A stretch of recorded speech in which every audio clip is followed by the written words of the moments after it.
Bamkwanyana mfowethu ngizoba short kakhulu. Yes. Ngizoba mfishane nje kakhulu. Angibane ngihlale endabeni. Kwanyana uma ngabe umpostoli Paul esohambweni baba. Yeah. Lithi iBhayibheli babeya eRoma.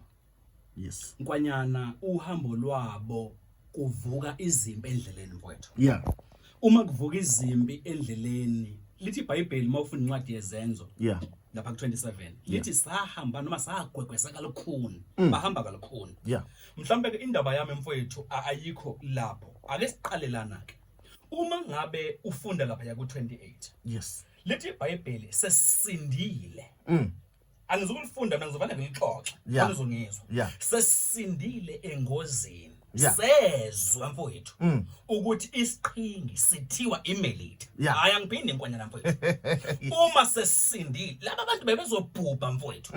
Mind you uke wathi umpostoli Paul mayekhuluma nalamadoda esezile ngisho ukudla engasadli ngenxa yefiye ukuthi bazobhubhela olwandle. Uthi madoda dlani nokudla. Yeah. Ngoba akuzukufa namunye kuphela impahla nomkhumbi okuzobhubha.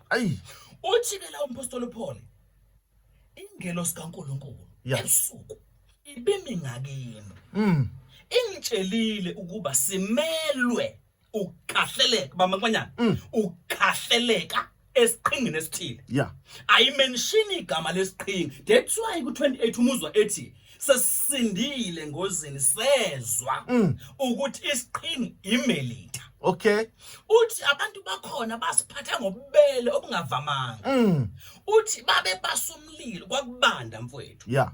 Uthi umpostoli Paul saphatha ngifuna ibambe lento. Yeah. Ngoba ububele obungavamanga. Sifika kodwa esiqhingini ebesingasazi. Uma ngabe ethi simele ukukhahleleka lento ngitshela ngikwanyana ithi asizukuphuma kamnandi la olwandle. Hayi angiphinde ba. Asizukuphuma kamnandi akuzukubalula ukuphuma la olwandle. Kuzoba nzima. Kodwa simele ungafeli khona. Nkwanyana ayikho iminyaka esiphathe kabuhlungu mfowethu njengonyaka ka2019 kuya ku2022. Nkwanyana ziningi mfowethu izinto ezehlile empilweni zethu. Ziningi into ezisikhalisile mfowethu. Ziningi into ezisishayile kule minyaka ilandelana. Kodwa into engiyibonga ngoNkulunkulu ukuthi wenza incebe engavamanga mfowethu ukuthi singabhubheli kule minyaka. Baningi mfowethu abahlobo bethu abathandiwe kuthina esibafihlile abasilahlekele. Kodwa mina nawe bishop siyaphila mfowethu. Izothini ke into yami ithi namhlanje into yami sitsheliweke manje ngesiqhingi esu2023. Hayi baba ngiphinde ba sesitsheliweke manje ukuthi lesiqhingi esikusona u2023 kodwa kunento eyodwa besingatshelwanga yona. Asitshelwanga ngeinyoka eziku2023. Hayi angiphinde nkwanyana ngehlisa kancane mfowethu. Sesiyazi lo nyaka lona unyaka wethu. Unyaka lona weTrinity wobuthathu bamazulu. uNkulunkulu yisendoda namoya ongcwele uzoba mningi baba empilweni zethu. Kodwa asitshelwanga ngebungozi no poison weinyoka ezizobe zikhona ku2023. Baba ubukho bukaNkulunkulu kulonyaka abuzukuyibulala inyoka nkwanyana. Futhi angiphinde ngithi mina inyoka ebezikhona emsebenzini wakho ngo2022 zizomultiplyeka kulonyaka baba izophinda phindeka. Azizukufa kodwa yini ezokwenziwa uNkulunkulu nkwanyana uzodila no poison. Uthi noma sezikulumile nkwanyana kodwa poison ungakubulala. Baba ngithi mina akazukuyivimba nkwanyana ukuba ingakuluma. Zizokuluma mfowethu kodwa uNkulunkulu uzokhuluma no poison. Kuthi noma sezikulumile kade ngitshela enye insizwa esembonini zokuthutha ngithi mina uNkulunkulu akamind ukuthula bhuti. Zithengwe inkabi ikhokhela. Zinikwe 50,000. Vele ifuna ukondla izingane zazo ngemali engcolile. Angikho lapho ngihamba ngedlula.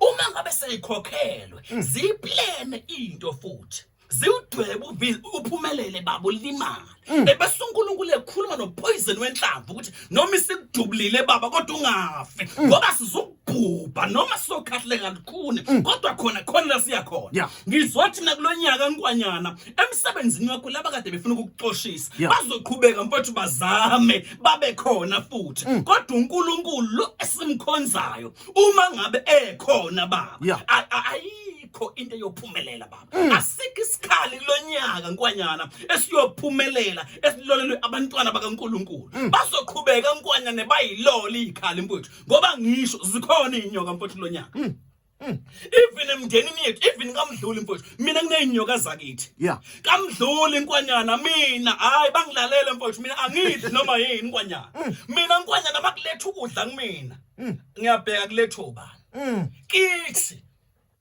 angikhulumi mina ngomuzwa kaNkwanyana angikhulumi ngomuzwa kaMkhize kuneyinyoka zakithi engaziyo uma ingangithola kahle uma ingangithola kahle ziyongiluma ngizothi namhlanje mina into ayidinga kakhulu ubaba uNkulunkulu kulonyaka ngoba ziningi inyoka akusibona bonke abantu nkwanyana abajabulayo mangabe uvuka mfowethu ugeza ugqoka uye kwivuma FM ziningi inyoka ezicabangayo ukuthi singamluma kanjani unkwanyana isithende mfowethu ukuze angakwazi ukuya kwivuma FM kodwa namhlanje ngizomemezela mina uNkulunkulu okwazi ukuthila no poison noma sezikulumile mfowethu zithi zikuluma zinjalo kodwa uqhubeka ubonakala uhamba uyaphambili ungathola isimanga nkwanyana namhlanje kade kukhona kade bengalele silele bekhwifa benza konke bedwe hayi nkwanyana abancane ukattenda even imhlangano silele abanye baze bafike ngisho emagcikeni emizithu silele bazodweba nkwanyana ngizothi mina sizojomba kuphinde sikujombe mfowethu siphinde sikujombe hayi ngoba sinamandla ukujomba kodwa kungenxa yokuthatha bamazulu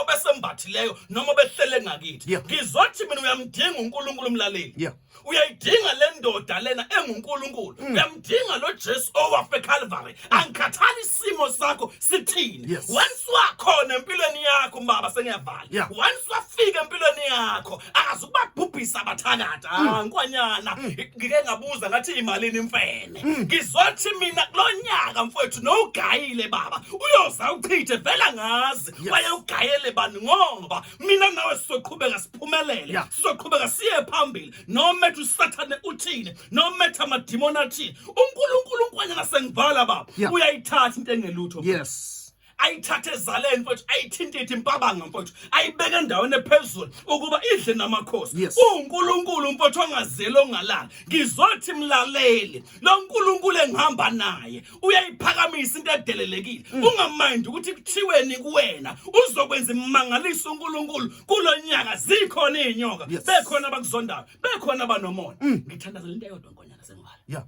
uNkulunkulu mfowethu angababulali abasicebela okubi uNkulunkulu mfowethu akangayibhubhisa izitha zethu uNkulunkulu mfowethu labantu abazondayo mfowethu uma besizondela into engekho ngoba khona abantu phela nkwanyana abazondwa kufanele mfowethu balima zabantu angikhuthaza yenzondo kodwa ngizothi namhlanje akayigcine izitha zethu athi uDavid udeke itafula ebusweni bezitha zami kunetafula eliyodila yokudekwa kanti bekufanele ku-attend izitha mfowethu kunetafula engeke lidekwe nkwanyana ngoba ephathina akafiki izitha zakho bengakuhle zibe khona zifike futhi zi-attend iphathi zi-attende i-graduation yakho zifike emshadweni wakho zizothi hawu shame uyashada ngempela nje shame zikubona ushaya istep uyaphambili uyemumva baba ngizothi namhlanje ayingabhubhi mfowethu labantu abazondayo nkwanyana abangabhubhi bakubone mfowethu uyidriver i-latest Benz yakho bathi uyidriver ngempela